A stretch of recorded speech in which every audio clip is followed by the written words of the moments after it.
வணக்கம். பராசர ஜோதி நிலையம்.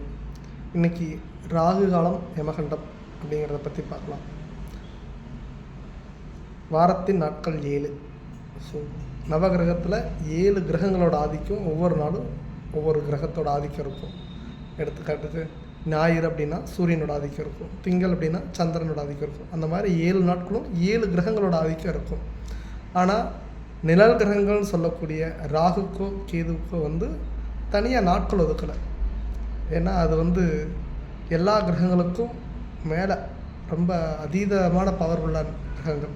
அதனால் அதற்கு தனியாக நாட்கள் ஒதுக்காமல் ஒவ்வொரு நாளுமே ஒரு குறிப்பிட்ட நேரங்கள் அந்த கிரகங்கள் ராகுவும் கேதுவும் ஆதிக்கம் செலுத்தும். ராகு ஆதிக்கம் செலுத்துகிற நேரம் ராகு காலம்னும், கேது ஆதிக்கம் செலுத்தக்கூடிய காலம் யமகண்டம் அப்படின்னு சொல்கிறாங்க. ஸோ அதற்காக அந்த நேரத்தில் எந்த வேலையும் செய்யாமல் நம்ம ஒன்றும் பண்ண முடியாது. இப்போ இருக்கக்கூடிய சூழ்நிலைக்கு நீங்கள் அந்த டைமில் எதுவும் செய்ய கூடாதா அப்படின்னு கேட்க வேண்டாம். அதாவது உங்கள் வாழ்க்கையிலேயே திருப்பு முனை ஏற்படுத்தக்கூடிய ஒரு சில விஷயங்கள் நடக்கும் இல்லையா, அந்த விஷயங்களுக்கு அந்த டைமை தவிர்த்துக்குங்க. புதுசாக நீங்கள் ஒரு தொழில் பண்ண போகிறீங்க, அந்த காலத்தை தவிர்த்துக்குங்க.